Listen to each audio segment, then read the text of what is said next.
Hello and welcome to Joshika's Anime Bag. Today, we'll be looking at Saikano, or as it's called in the English version, The Last Love Song on Our Little Planet. Ugh, jeez, that's a pretentious title.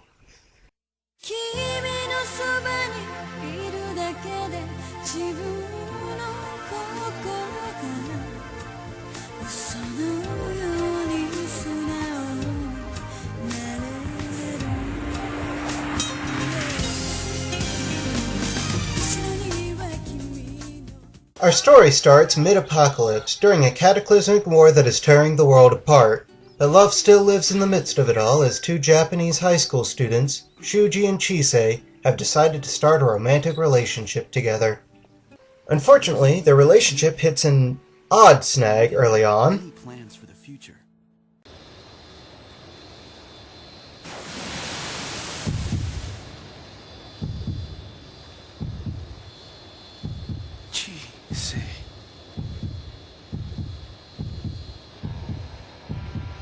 I'm sorry, Shuji.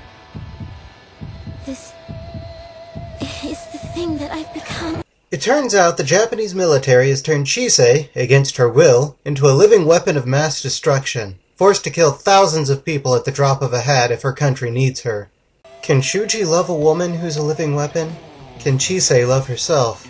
Or will the world even live long enough to find out?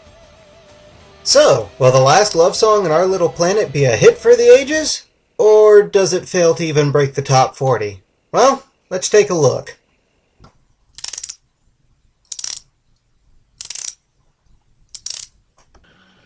Alright, let's get this out of the way. As far as the basics go, Saikano gets less than average marks. Animation, character design, voice acting, and sound aren't really good, but there are definitely worse out there. My main bone to pick with the art isn't the quality, but with the style. The art style is too soft and rosy, using gentle curves in the character designs and pastel colors for everything, really. Now some of you may be thinking, well of course, it's a romance story. These are common tropes in shoujo anime. Now, normally you'd be right, and I'd have no qualms with the style. That being said, Saikano wants to be one of those two-in-one stories, trying to tackle romance and the horror of war as well. I'll give you two guesses as to which this art style has trouble portraying. I mean, imagine how hard it would be to take Saving Private Ryan seriously if all of the characters were blushing 24/7. No, seriously. Every character is blushing throughout the entirety of the anime. Huh? Sure are, huh? I wonder if there's something big coming. Rumor is that Tokyo and Osaka are in trouble. You sleep, you die. Lieutenant Tetsu. Idiot. Keep it down. Huh? Over there. It's not impossible to find an art style that can blend two different genres together, and failing that, you can always go with a neutral style that treads the middle. Just look at Macross, they pulled it off. I wouldn't say it's tonal dissonance at its finest, but it's a textbook example of how this kind of thing can hinder a show's pathos.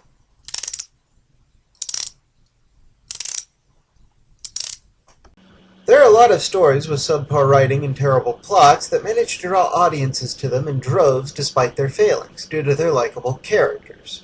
People put up with a lot of crap to spend time with someone they like, fictional or otherwise. The problem with Saikano's characters, however, is that, with the exception of Akemi, they're either flat, reprehensible, or just flat-out annoying. Chisei's struggle with being a human weapon is definitely a sympathetic one that could be explored in great detail. Unfortunately, the only exploration we get into her struggle is her yelling, I'm a weapon. I'm a weapon now. I'm a weapon now. Because I'm a weapon. over and over again. This doesn't make her a character we feel for, it makes her a sad catchphrase. Sure, her being a weapon should be sad, and if it happened to a real-life person, I'd be sad no matter how annoying I found them. But I'm never convinced that she is an actual person. Just a contrived tool the writer uses to make you feel a certain way. Oh, and Shuji?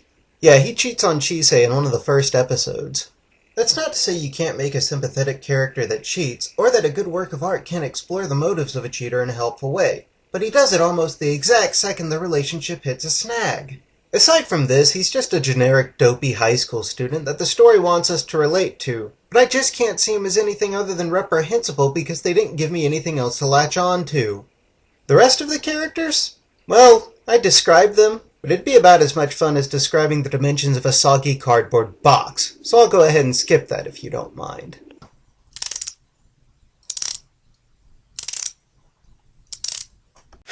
So you know what irritates me? When people assume a story is good just because it made them cry. I mean, everyone has certain prompts that will make them well up regardless of context, so all a writer needs to do is find one that affects enough people and cram it awkwardly into their story and bam! A good number of audience members will be bawling their eyes out regardless of how well the story's written. Well, Saikano is chock full of these moments, but very few, if any, actually wind up connecting because, as mentioned, we don't really care about the characters they're happening to. In the end, the characters feel more like tools the writers were using to try and wring some tears out of the audience rather than actual fleshed-out people. Fun fact, when Hiroma Arakawa was drafting Fullmetal Alchemist, she interviewed actual war veterans to learn what they went through, how they felt about it, and what their opinions on various subjects were. That's why the characters of FMA felt so real. They were inspired by sentiments felt by real people. Honestly, this anime just feels like a bunch of cheap movie moments, inspired by other cheap movie moments, eventually making it feel so far removed from what we can think of as an emotional reality, it becomes hard to take seriously at all.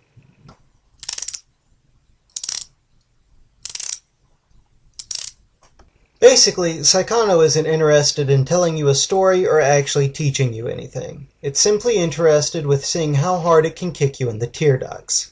Sad thing is, I had heard about this show when I first started getting into anime, and I'd always wanted to check it out due to its intriguing concept. I thought there was a lot of potential for a truly deep and insightful look into its subject matter. Unfortunately though, Saikano just goes to show that a good concept can easily be ruined by bad execution.